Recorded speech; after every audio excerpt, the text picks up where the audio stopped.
Russia's Skolkovo Institute of Science and Technology will graduate its inaugural class of research students this year, despite not yet having a campus. When it is completed in coming months, Skoltech hopes to be a beacon for creating global leaders in innovation and new technology. But the students are facing a Russia heading into recession and with fewer Western investors to support them, says Ilya Dubinsky, who heads the Center for Entrepreneurship and Innovation. With a recent downturn in relationship between Russia and the rest of the world, it has become more difficult to find these people because they typically flock to where the capital is, and the capital for risky projects isn't very readily available in Russia anymore, so they're looking outside, and sort of they're drifting with their companies to where the markets are or to where the money is. Dubinsky says several foreign companies that mentor Skoltech students had to stop because their technology business in Russia is now limited. Dmitry Smirnov invented a fuel-efficient thermal motor, but says finding financial support is not so easy. There are not so many funds that are specializing in capital-intensive industries in Russia. Most of the funds are, the ownership comes from abroad. And right now they are withdrawing, their assets from Russia.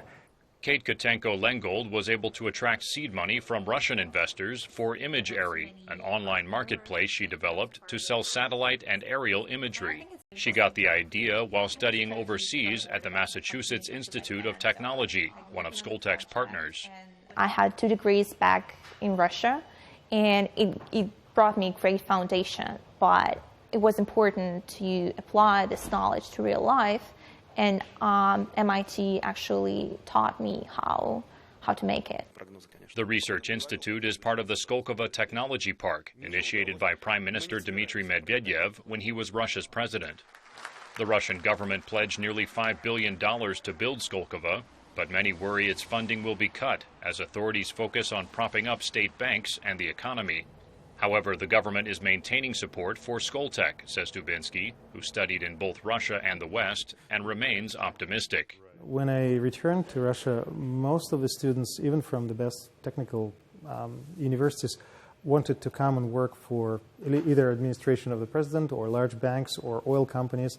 Right now, if you speak to the same kind of students, a full half of them will say that they want to do something in technology, and a full third of them will say, I want to start my own company. So it's a tremendous change in just a few years. But the modernization effort is so recent and Russia is so big, Dubinsky says, that even after the economy recovers, it will take years, if not decades, to develop a culture of innovation and entrepreneurship. Daniel Schearf, VOA News, Moscow.